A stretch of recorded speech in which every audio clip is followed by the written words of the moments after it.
if the team isn't talking to you about all the things that you need to do and asking you very, very specific questions about your book of business and where you get all of your data from, well, then that's a red flag. It's your book of business. You're the one that knows it best. And if someone is not gathering that information from you and helping you understand all of it, then they don't have a really good grasp on what is about to happen either. And what's going to happen is you're going to assume they're taking care of everything. They're going to assume that you are going to give them everything they need to take care of everything. And when you don't, then you're going to have a problem right off the bat. Hey everyone, thank you so much for joining me today. I'm really excited to have Grier Rubeling, the CEO of Advisor Transition Services, on the podcast today. She's an absolute wealth of knowledge when it comes to the details of a transition and making a transition experience as streamlined as it could possibly be for advisors and teams. If you're considering a transition, this is going to be a great time for you to learn some great tips, some great tricks, and also just answer a lot of the generally asked questions that advisors have about transitions. Grier, thank you so much for coming on today. Thank you so much for having me. I'm always excited to talk about this crazy career that I have chosen for myself. Make the incredibly stressful just a little bit less stressful. That's awesome. I manage chaos for a living. Yep. Nice. If you don't mind, if you could just tell us kind of how you got into helping advisors make a transition and how that kind of evolved into your company today. Sure. So I have a background in client services and operations. I started out in the industry straight out of college. I got a job as a client service associate for a single producer at Smith Barney. I had a marketing degree. I knew nothing about finance. I didn't necessarily want to be in the finance world, but sometimes it's about who you know, not what you know. And I couldn't find a job in marketing because an entry-level marketing job is really, really hard to get. So I heard of an opening and I got this job and I started working for this advisor, and I was working for him for about a year when he decided he was going to make a move. And this was back in the day when the wirehouse wars were still very heavily raging. And so we left Smith Barney and we went to UBS, and I went with him, and it was my first transition. I was 23 years old. I had no idea what I was doing, and I quickly realized that he also had no idea what he was doing and didn't prepare me at all. So I just kind of got thrown into this process and had to learn on the fly. But you know, I'm an organized person. I enjoy a challenge, and so it was a really fun experience. And then the UBS office, who was also heavily recruiting at the time, they just decided I was now their transition consultant of the branch, and that I was going to help onboard all of their new recruits because I was the most recent employee to have done it. Awesome. So I was helping all the new recruits. And then, you know, this was in Baltimore at the time. I eventually moved with my now husband to Raleigh, got a job in the Raleigh UBS office with another single producer who I worked for about a year, who then decided he was going to do a transition.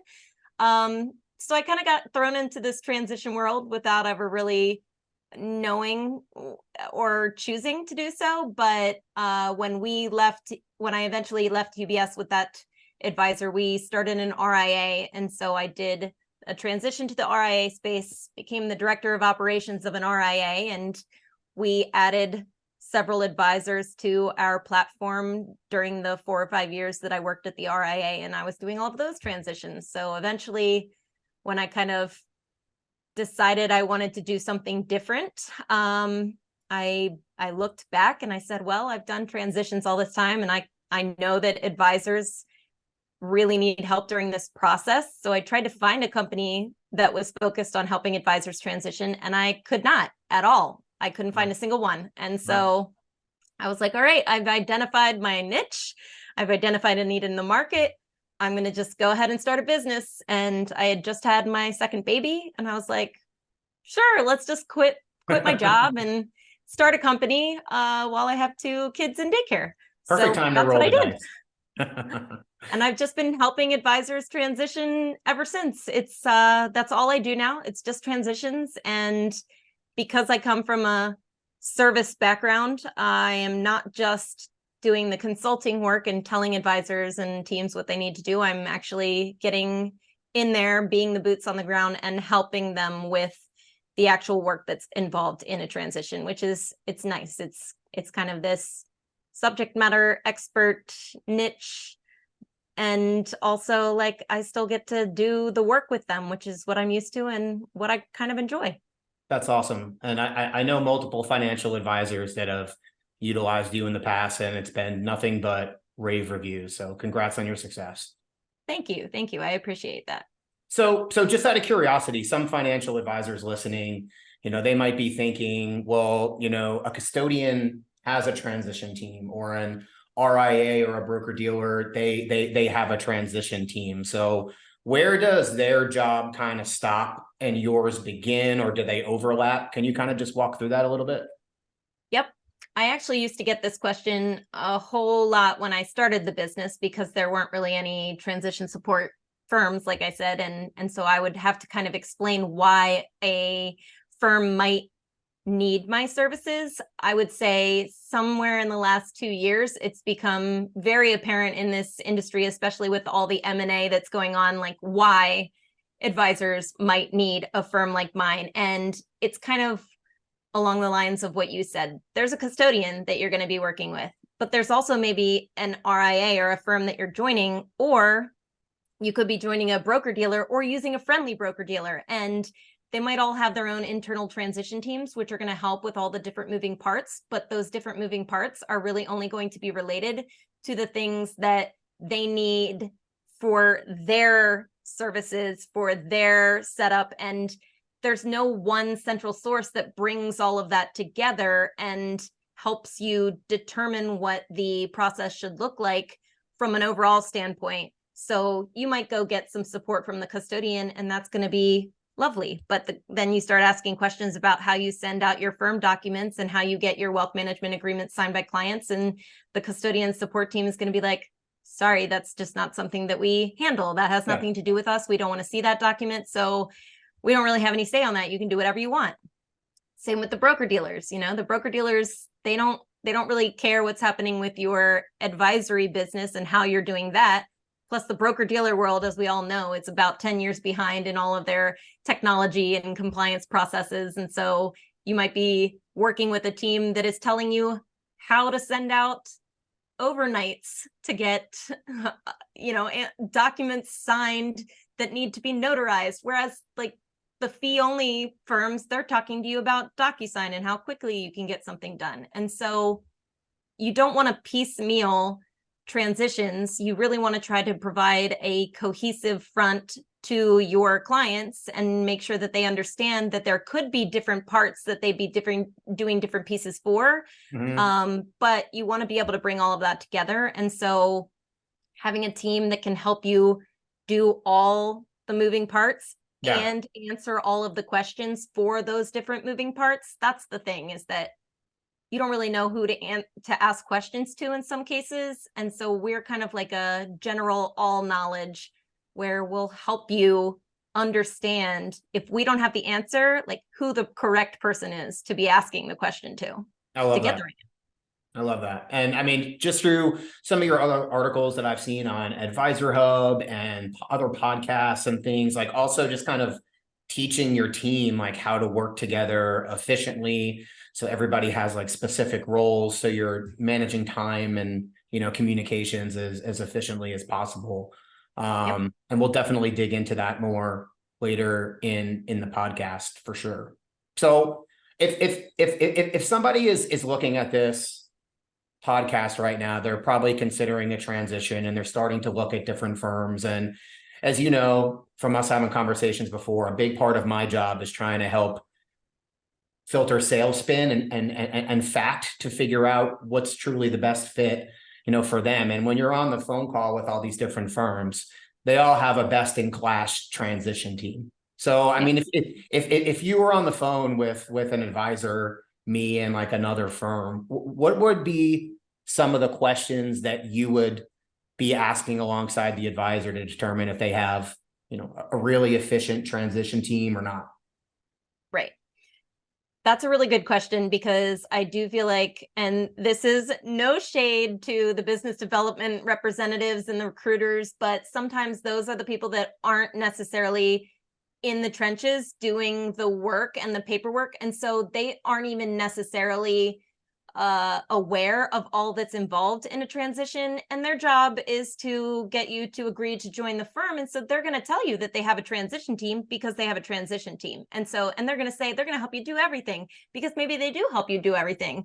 But there are significantly different levels of support that are coming from some of these firms. A lot of RIAs will rely solely on the support from the custodian and their transition team in order to manage the process. And while that is super helpful, it doesn't always answer all of the questions, kind of like we said. Some of the larger firms, they might have a whole team, but they are kind of focused on maybe just figuring out what they need from a compliance standpoint. The biggest thing that I would say is that there's a missing piece that most firms are going to have, and that is data preparation prior to a transition. Because a lot of times the firms that are bringing on these advisors, that's whether it's the custodian, the broker dealer, or the RIA, they can't really take an advisor's data ahead of time. And so if they don't have a structure built out to completely understand what an advisor's book of business looks like, to teach that advisor how to go and download the data that they need in order to make the transition successful, how to manage a protocol versus a non-protocol transition where you can't bring data at all. If they haven't built out the structure internally to teach the advisor that, then it doesn't matter how many people you have working on a transition, but the transition is only going to be as strong as the advisor is in their preparation. And so sometimes it becomes less about what the team can do for you and more about the education that the team provides to you as part of the process, so that you can give them the information they need to make it successful. So I would say, if the team isn't talking to you about all the things that you need to do and asking you very, very specific questions about your book of business and where you get all of your data from, well, then that's a red flag. That's something that you need to be concerned about, because the business development person may tell you, oh, we're going to do everything for you, but that's just not true. Like, it's your book of business. You're the one that knows it best. And if someone is not gathering that information from you and helping you understand all of it, then they don't have a really good grasp on what is about to happen either. And what's going to happen is you're going to assume they're taking care of everything. They're going to assume that you are going to give them everything they need to take care of everything. And when you don't, then you're going to have a problem right off the bat. I was working with a financial advisor a couple of days ago, and he started getting some of the documents from a firm in terms of like what a transition was going to look like. And there was like hundreds and hundreds of fields. And I was like, I promise you, like, this is a good sign. This means that they're covering all the bases, and, quality in means, quality out on the paperwork when it goes out. So that makes a ton of sense. Yeah, it's kind of one of those things where it's almost like counterintuitive that a firm might come to you and start giving you all of this work that you might look at these forms and say, like, this is a lot of work. This is a lot of things that they're asking me to do. Like, aren't these things that they should be doing?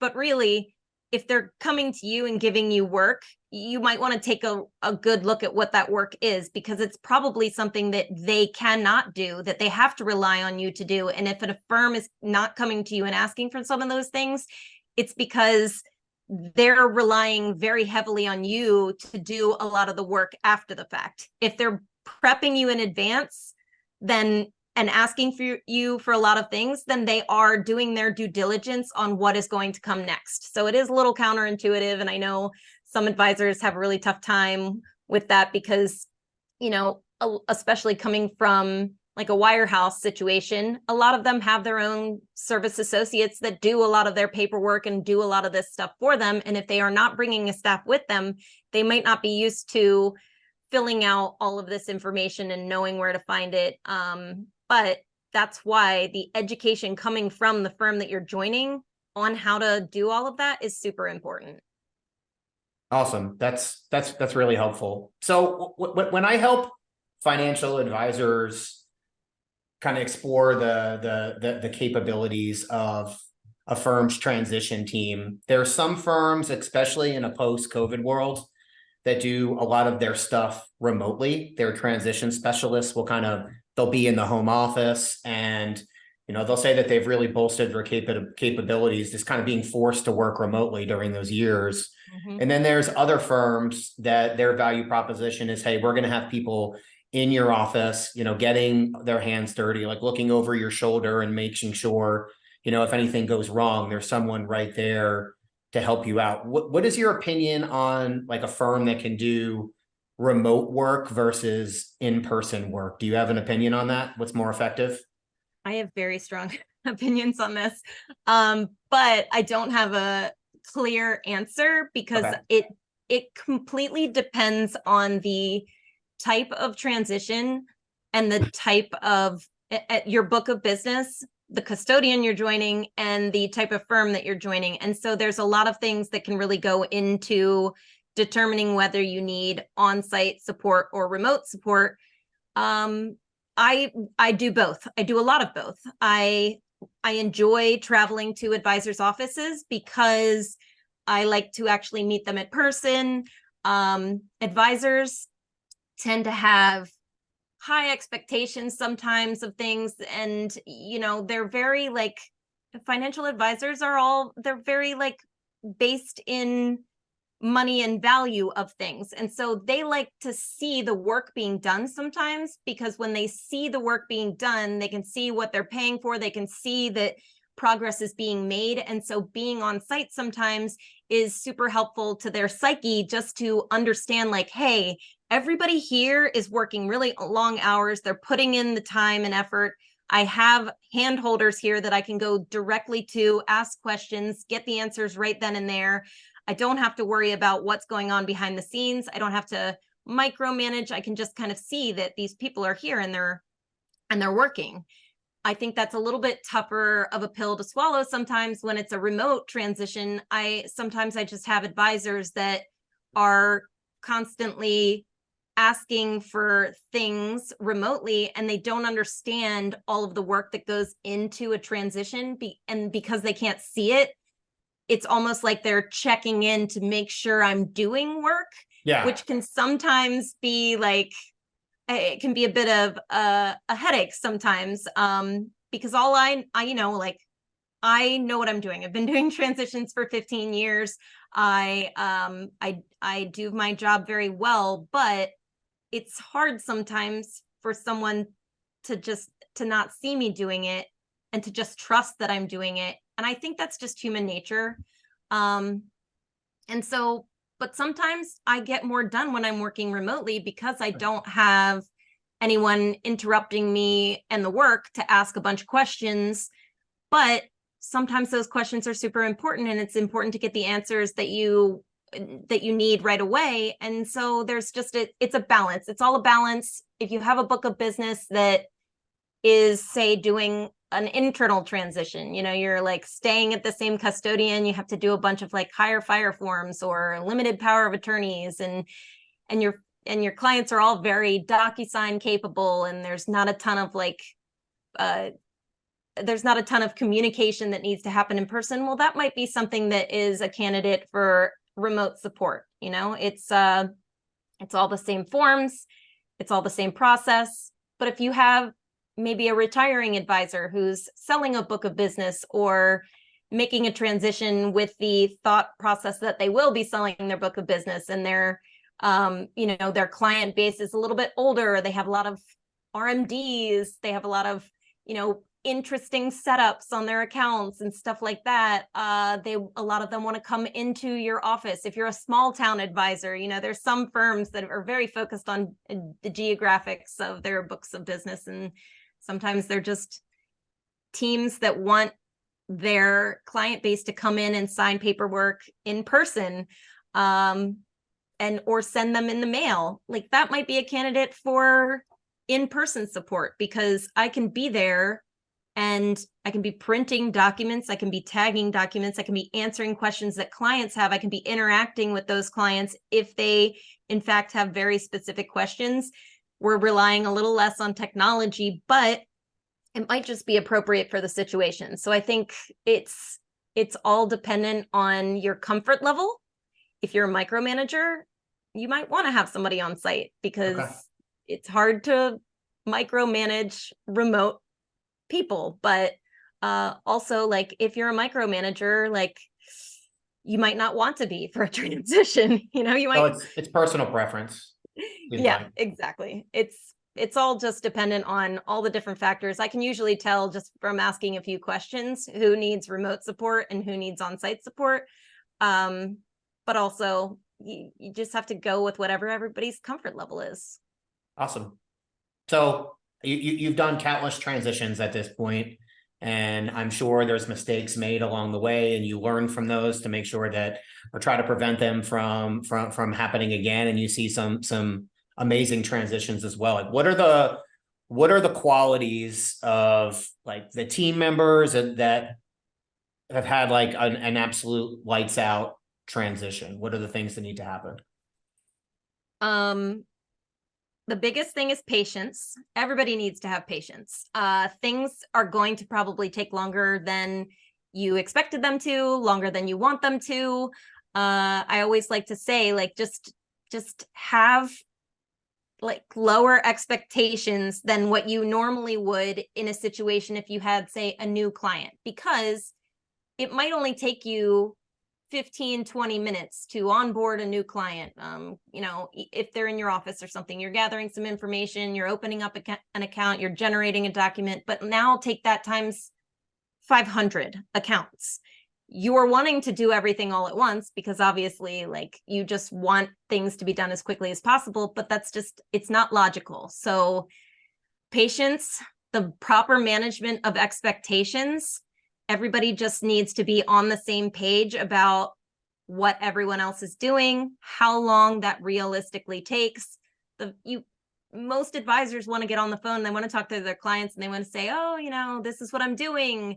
I already have some information. I'm going to send you documents. You're going to sign them and everything's going to be great. Well, yes, that sounds lovely. But when you say that to a client and you don't properly let them know that you are doing 500, 1,000 of these all at once, then a client hears, oh, I'm going to follow this up with something that you're going to sign and it's going to be done. And then I'm not going to have to worry about it anymore. And when that is a client's expectation and they don't immediately get a follow-up with something for them to sign, well, then, you know, you're looking at them possibly reaching out and wondering where everything is. And them reaching out is not only damaging the relationship a little bit because they're expecting something that you haven't given them, but it's slowing down the process of calling all of the other clients because you have to have all of these conversations with clients about how long things take and what additional information you need. And so expectations, patience, no overpromising. Team dynamics is another huge one. Technology is another big one. I think team dynamics, obviously, like you want to make sure that everybody is happy. Obviously, the expectations are managed. Everybody knows what their role is during the transition and that they're okay with it and that they understand that they might be having some longer days than normal with some work that isn't necessarily what they're used to doing. And then technology.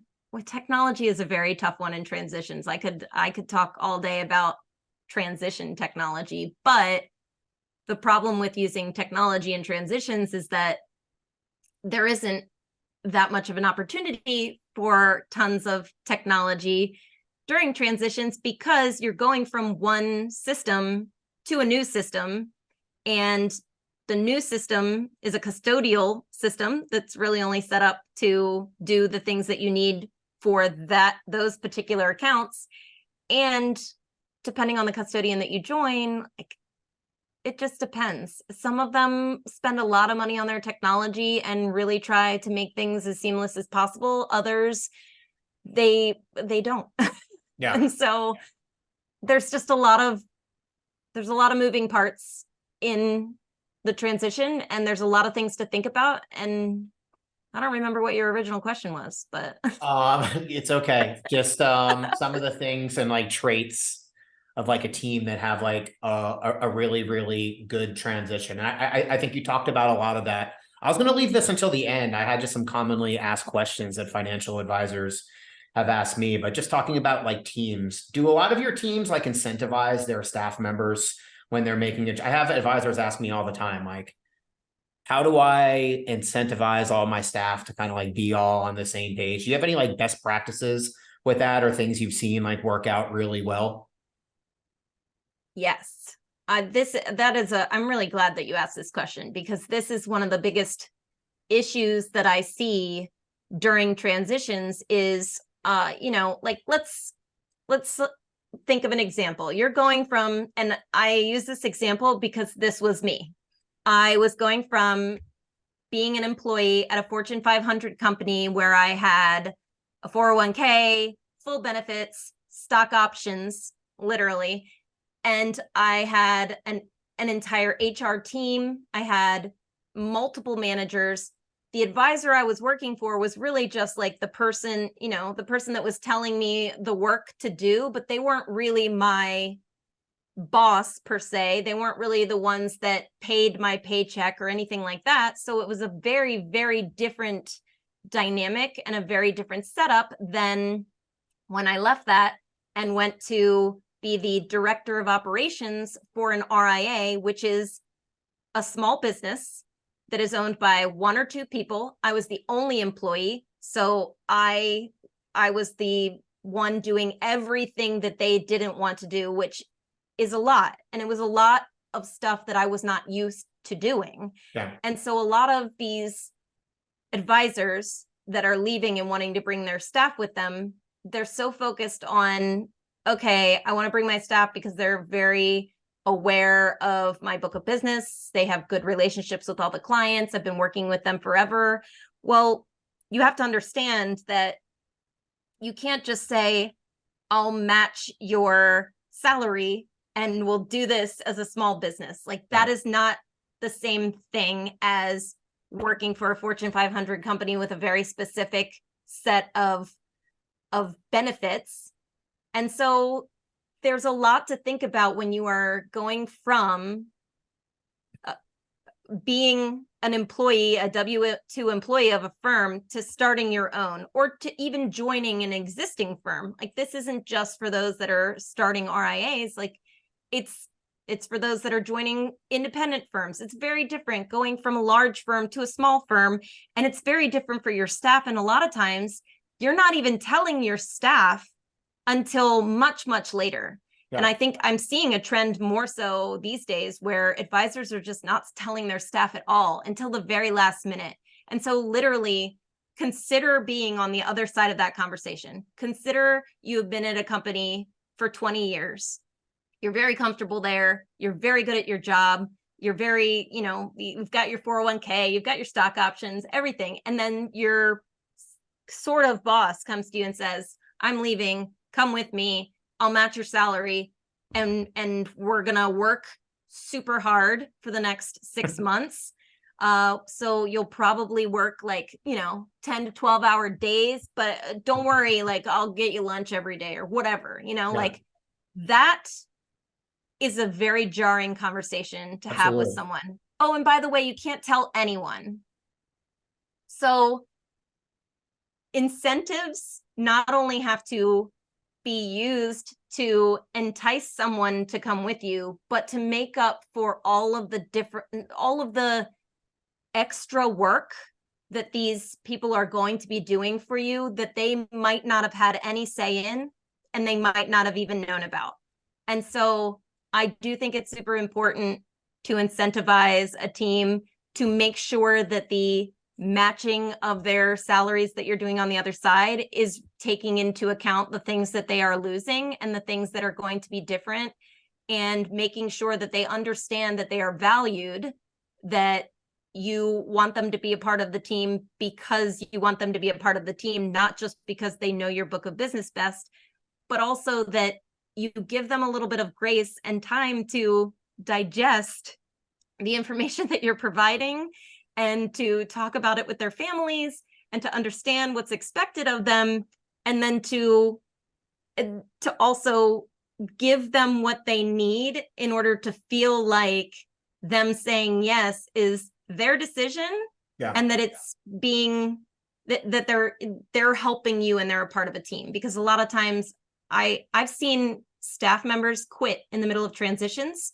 purely because they had no idea what was going to happen to them, and once it started happening and the expectations were so high and personalities were clashing and timelines were extended, people just said, this isn't worth it to me. I am, you're not giving me anything extra, and yet you're expecting so much more for me, and I'm not going to do it anymore. And so the other side of that. Oh, go ahead. Sorry. No, sorry. The other side of that is make sure you want to bring those staff members with you, and that you're not just doing it because it is a convenience during the transition. Like, you are going to be running a business now. You weren't before, even though it kind of felt like you were.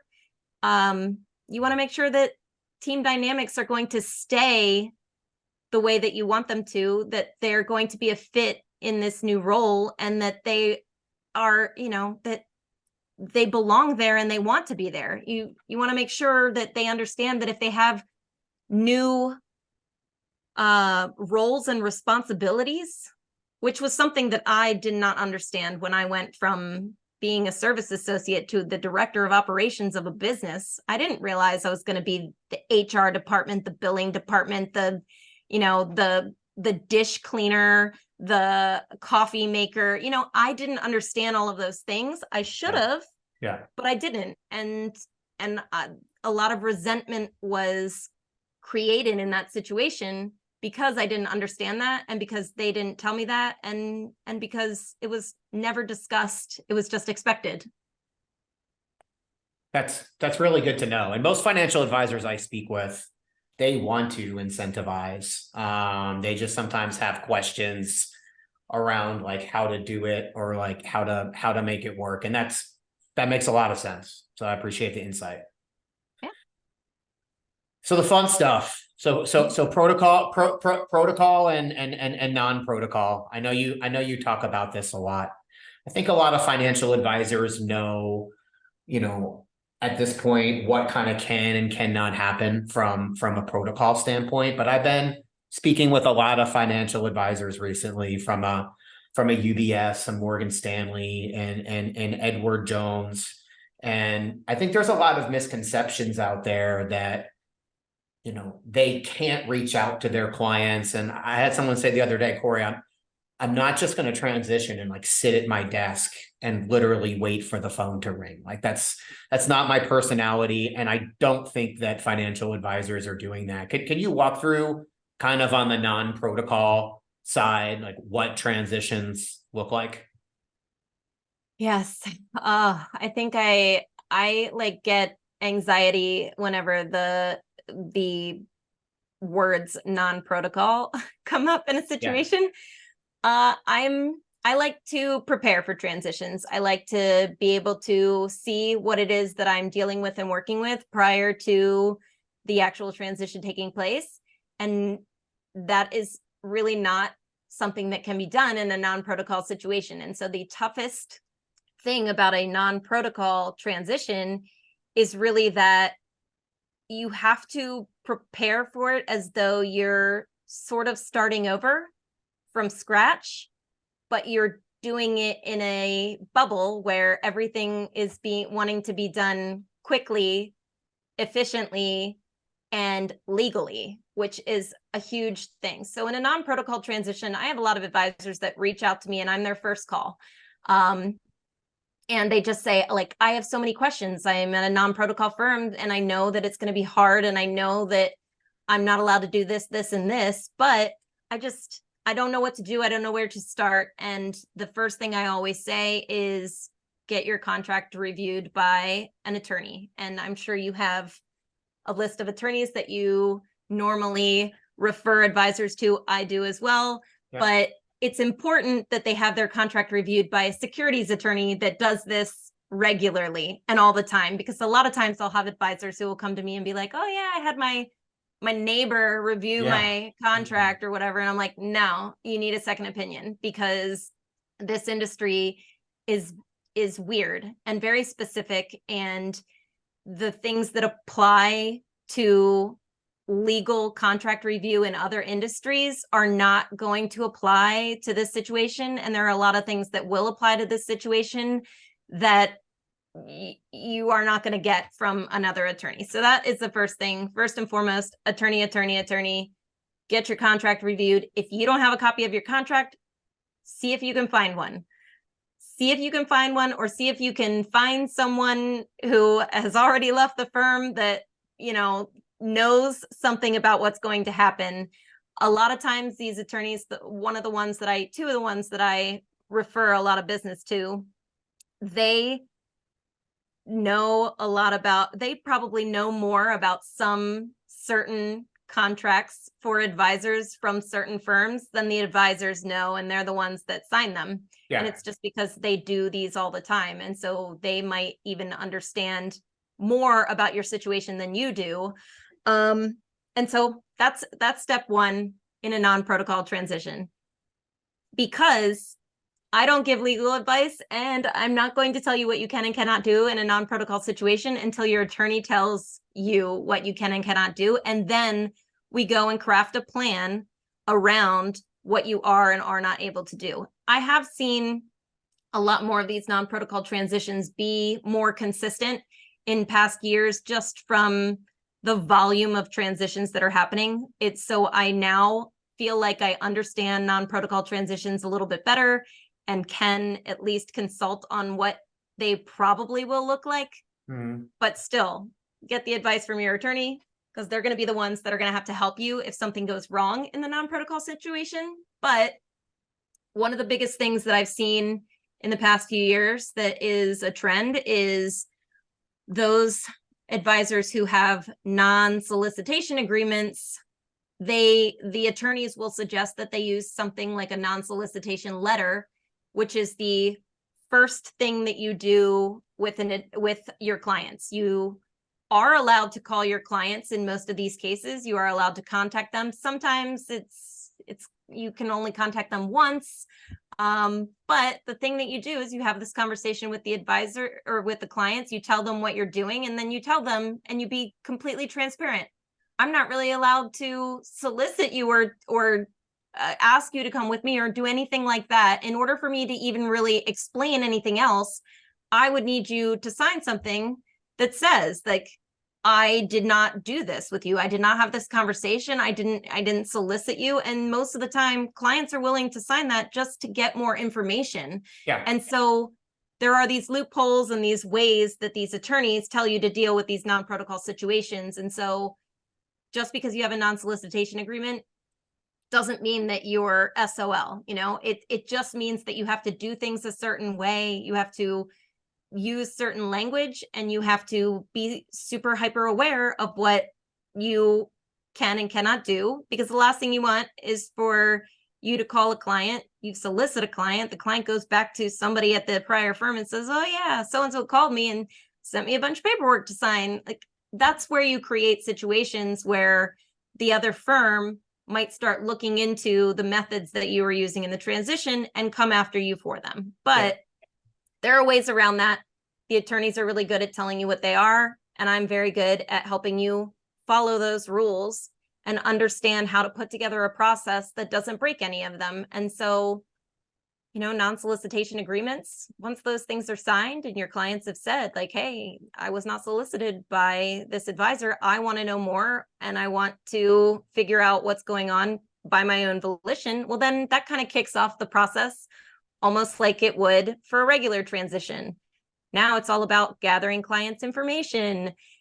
And the important part there is knowing what information you need, because in a protocol situation, you know what data you're allowed to bring with you. It's a lot of it is contact information, but because you're allowed to bring account titles, you can at least know like what account types and everything that your clients have. So you know what additional information that you're going to need to ask them for. In a non-protocol situation, if you don't remember the account types that your clients have and what their situation is, well, asking them for their social security number, date of birth, and address isn't going to cut it. You know, what if they have an IRA? Well, you need to know who their beneficiaries are.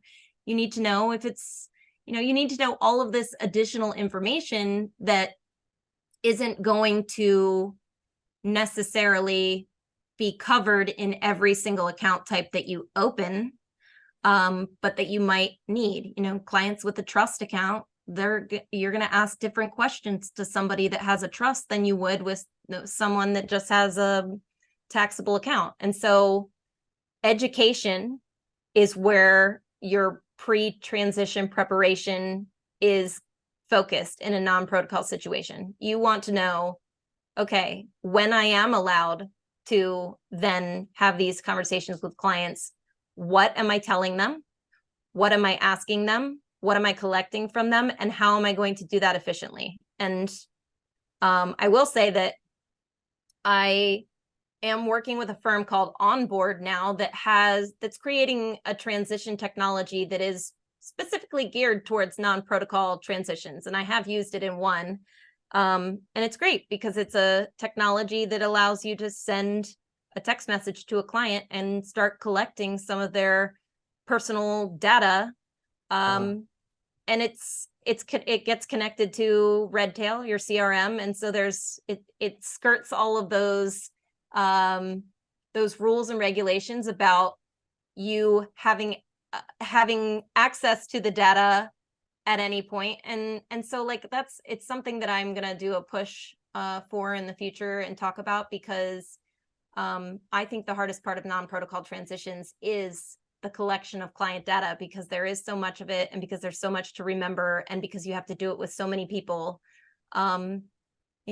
Technology would be great, and I feel like there is an opportunity for technology to be used in that process, even if it can't necessarily be used for every part of the process, because not the whole point of a non-protocol transition is for the firms that you're leaving to make the process as difficult as possible for you and to scare you as best they can so that you don't leave. But know that if you are a non-protocol firm, it doesn't matter. Advisors do it all the time. They leave non-protocol firms all the time. They're successful doing it. Yes, some of them are pursued legally, but if you have a good plan and you have a good attorney, then and you follow the rules, like there's nothing that legal pursuance is going to be able to do to you except maybe slow down the process. But again, if the process is slowed down a little bit, that's okay. You just manage the expectations with your clients and with your team. And as long as everybody's on the same page and they know what's going on and how long something's going to take, then nobody's going to be mad. Have you ever called a client and said like, hey, this transfer is going to take 5 to 7 business days, and then be like, what the heck? No, they understand that you can't control that process. Like you can only control what you can control, but telling them what the process is so they don't come to you 2 days into a transfer and say, where's my money, and get all freaked out. Like that's where you can control a process, is just being fully transparent with everyone involved in the process to let them know just how long something's going to take and exactly what the process is going to be like. And then you're not having difficult conversations with clients. You're just having conversations with clients. Yeah. Like you're the one that's making conversations difficult. They don't have to be difficult. They can be easy. You just have to know how to have them, and you have to do them right. I think that's such a big takeaway, because I think financial advisors want the yes. I will with you so bad that, they might oversell the process a little bit along the way. And you're right, just setting those expectations that, hey, there's going to be a few hiccups along the way. This is a little bit messy, but we're going to be on the other side, soon. I think is a really good takeaway. That's awesome. And that's you only know what you know, and your clients only know what they know. And so they don't know that you're doing this with 700 other people. They don't know that when they call your office and they don't hear back for 3 hours because you've been on the phone with 30 other people during that time. They don't know that unless you tell them, unless you say, hey, I'm so sorry. It might be tougher to get a hold of me than usual. My response times might be a little bit delayed. We might have to ask you for information that we have had from you for 20 years. I might have to have you tell me stuff like what the name of your company is that you work, like what your birth date is. And while I understand that those are all things that I should probably know, because I have to collect them from everyone and I wasn't allowed to bring anything with me, I apologize in advance, but that's what's going to happen. Or the conversation might be, hey, I'm just calling to let you know what's going on. Somebody else might have to call you and ask you some of these questions. Just know that they are on my team. We're doing it because we have to. We don't want to.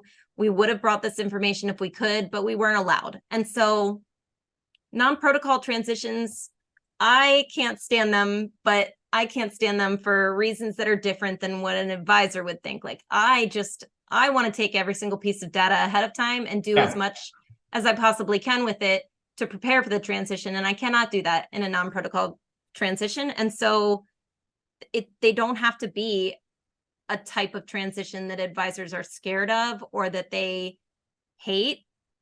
They're just different and they require a different process that might be an extended timeline. And you just have to take that into consideration when you are planning. That's my experience too. Definitely more time, more effort, but from my seat at least, a protocol and a non-protocol, I've seen transitions equally as successful. Oh yeah.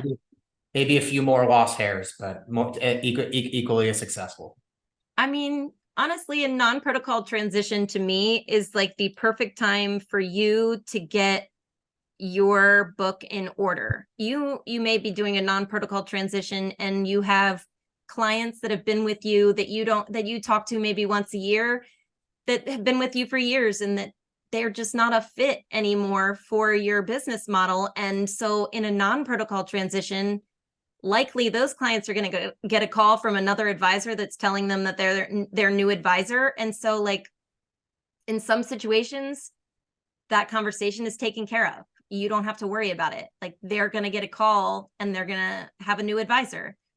And so in a non-protocol transition, it might be the best thing for you. If they do call you and they ended up talking to you and you didn't want to bring them to your new business, you can explain that to them. You can say, I'm starting a business of our own. This is what the business model is going to look like. This is what we're focused on. I apologize, but what we were doing with your account is just no longer a fit for what we are trying to do for the future, but you are going to be assigned a new advisor. And so you're going to be completely taken care of and you don't have to worry about it. Something like that along those lines. It provides a non-protocol transition, provides you a way to start over from scratch, which I know not everybody wants to hear. It doesn't sound great, but think about it from the positive aspects. You get to start over from scratch.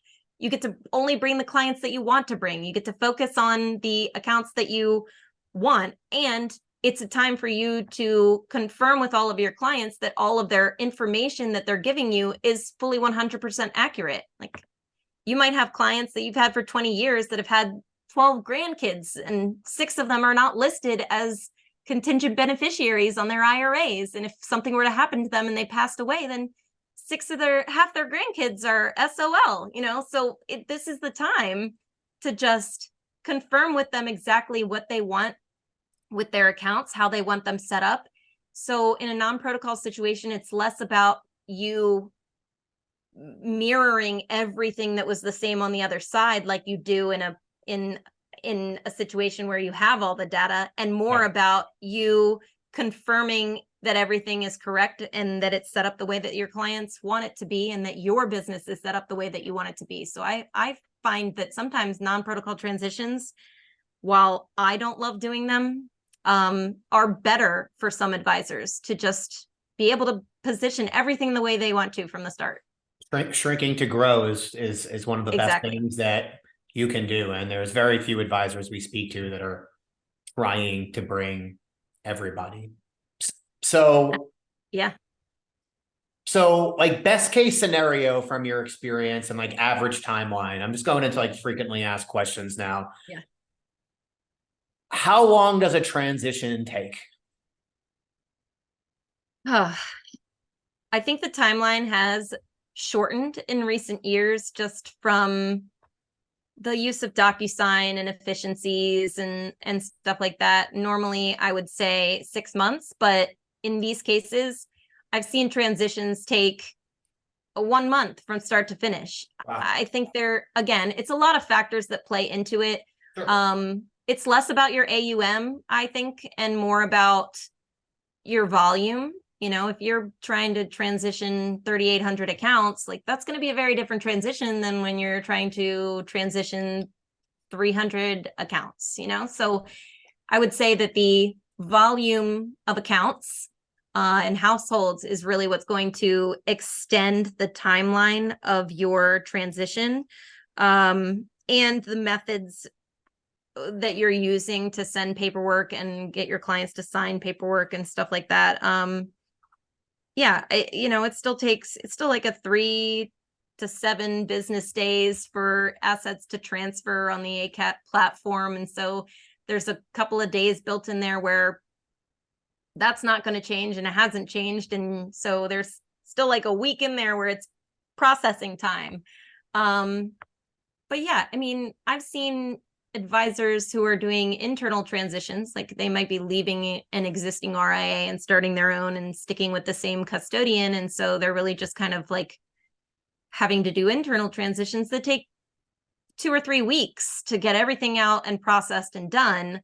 But I've seen advisor teams that are maybe purchasing a book of business that has 2,000 accounts, and you've got your A clients, your B clients, your C clients. You might go all the way down to like some L clients or something. And those ones you might not even be calling for 2 or 3 months because they're not important to do in the beginning. And so I think I think if you have the right team and you have the right technology, then it's taking a lot less time than it used to. But I think you can be pretty efficient. And then the only factors that are really playing on the timeline are how long it takes your clients to sign things, which I don't know about you, but somebody sends me something, like it's probably going to take me a few days to even open it and do Yeah, it. for sure. So yeah, you never know. Your clients are always a factor. So I can ask you literally like 50 more questions, but I want to just ask you one more. The recruiter answer to what's the best time of year to start a transition is anytime. But like ideally, if an advisor asks you what's the best time of year to do this, is there any time that's better than others? Honestly, I'm going to give a very different answer than what I've heard anybody ever answer. And I'd say summer. Nobody ever wants to do anything in the summer because they have their own travel, kids' schedules, like their clients are traveling. But to me, like, I think everybody's working less in the summer. And so why not use that time to put together a process that's going to take you a lot of time? I find that many advisors choose the beginning of the year or the fall. And so the fall for me is super tough. Like my schedule just gets super packed and they're back to back to back. And it's very difficult because there's holidays coming up and school is starting. And so I'm not sure why everybody chooses fall. It seems like a weird time to do it. Yeah. The beginning of the year for me seems pretty decent just because you're giving yourself the entire year to worry about things like RMDs. The only problem with the beginning of the year sometimes is like taxes, is that, your clients start to get 1099s or something and they can't call you for their 1099s because their 1099s are with their former firm. But most of the firms that you're leaving have like 1-800 numbers that you can call to get documents, and you just have to confirm who you are. And a lot of them have logins that you can use to receive those tax documents. And so I'd say the end of the year is probably the worst time, just because not only because of the holidays, but because those accounts are going to generate two statements now, the statement of the new firm once it's at the new firm and the statement at the old firm, and your taxes are going to be a little bit affected by that just because it all depends on where the accounts were on the last day of the year. So I'd say the end of the year is probably the least fun. But if it were me, I would choose probably spring or summer, just because I feel like everybody, I don't know, everybody's a little less busy with work. And so I'm opening up emails and signing DocuSigns faster than I normally would, I think, because I don't have 1,000 emails in my inbox. I have 50 emails in my inbox or whatever it is. So my answer is a little bit different. But to your point, I don't think there's a bad time of year to do this. You can still do it at the end of the year. It's not gonna, I think advisors get very, very hung up on things like when I'm getting paid, when my quarterly billing is done, when my vacation is. And I understand all of those factors, but it's a drawn out process that's going to take a lot of work and a lot of time. And so you can't make everyone happy all the time. You can't choose a time that's going to be best for everyone. So just choose what is best for you personally and roll with it. And I like and it. I do think that your timeline, if you think that your timeline right now for a transition is 6 months or more, it doesn't need to be that.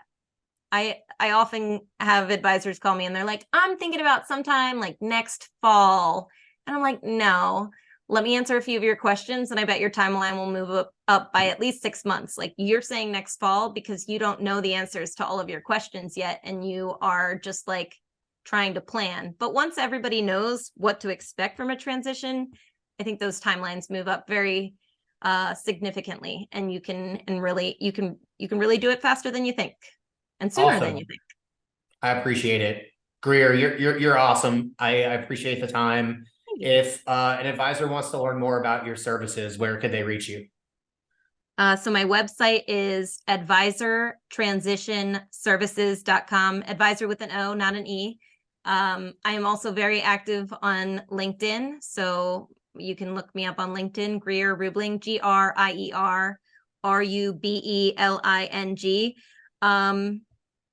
And you can also email me at Grier, Grier, at advisortransitionservices.com, which I keep saying I need to shorten and still haven't done it. Mine's so long as well. I understand.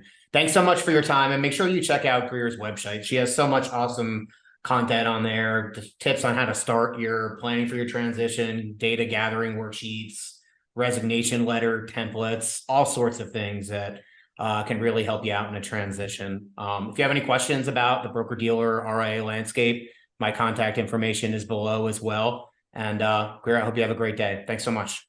Thank you.